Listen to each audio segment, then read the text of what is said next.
ಇನ್ನು ಸಂಸತ್ನಲ್ಲಿ smoke bomb spray ಮಾಡಿದಂತಹ ಪ್ರಕರಣಕ್ಕೆ ಸಂಬಂಧಪಟ್ಟಂತೆ ನಿವೃತ್ತ ಡಿವೈಎಸ್ಪಿ ಪುತ್ರ ಸಾಯಿ ಕೃಷ್ಣ ಅನ್ನೋರನ್ನ ಪೊಲೀಸರು ವಿಚಾರಣೆಗೆ ಅಂತ ಕರ್ಕೊಂಡು ಹೋಗಿದ್ದಾರೆ.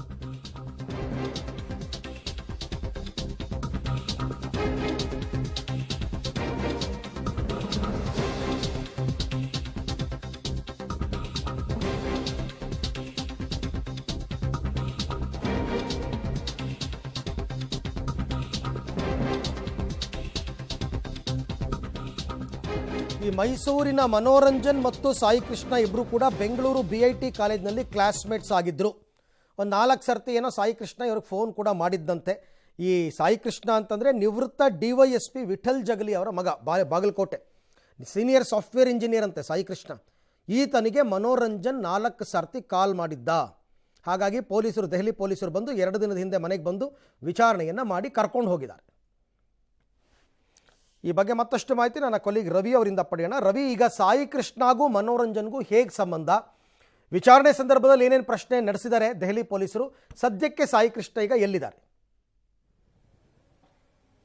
ಅರವಿಂದ್, ಸಂಸತ್ ದಾಳಿ ಪ್ರಕರಣಕ್ಕೆ ಸಂಬಂಧಿಸಿದಂತೆ ಆ ಪ್ರಕರಣದ ನಂಟು ಸದ್ಯ ಬಾಗಲಕೋಟೆಗೂ ವ್ಯಾಪಿಸಿದೆ ಅಂತ ಹೇಳ್ಬೋದು.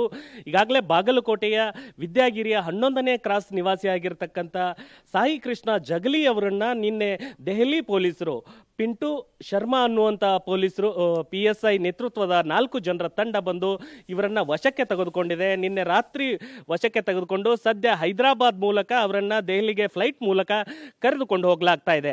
ಆದರೆ ಈ ಸಾಯಿ ಕೃಷ್ಣ ಅವರ ಬಗ್ಗೆ ಹೇಳೋದಾದ್ರೆ, ಇವರು ವಿದ್ಯಾಗಿರಿಯ 11ನೇ ಕ್ರಾಸ್ ನಿವಾಸಿಯಾಗಿದ್ದಾರೆ. ಆದರೆ ಇವರು 2008-2009 BIT ಕಾಲೇಜಿನಲ್ಲಿ ಸಾಯಿ ಕೃಷ್ಣ ಮತ್ತು ಮನೋರಂಜನ್ ಕ್ಲಾಸ್ಮೇಟ್ಸ್ ಆಗಿದ್ರು.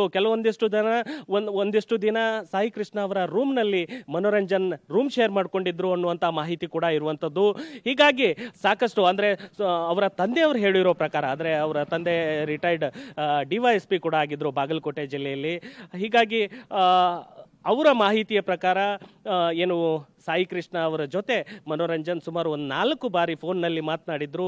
ಅಷ್ಟೇ ಅಲ್ಲದೆ ಮನೋರಂಜನ್ನಲ್ಲಿರ್ತಕ್ಕಂಥ ಡೈರಿ ಏನಿದೆ, ಆ ಡೈರಿಯಲ್ಲಿ ಸಾಯಿ ಕೃಷ್ಣ ಅವರ ಹೆಸರು ಇರುವಂಥದ್ದು. ಹೀಗಾಗಿ ಪೊಲೀಸರು, ದೆಹಲಿ ಪೊಲೀಸರು ಕರೆದುಕೊಂಡು ಹೋಗಿದ್ದಾರೆ.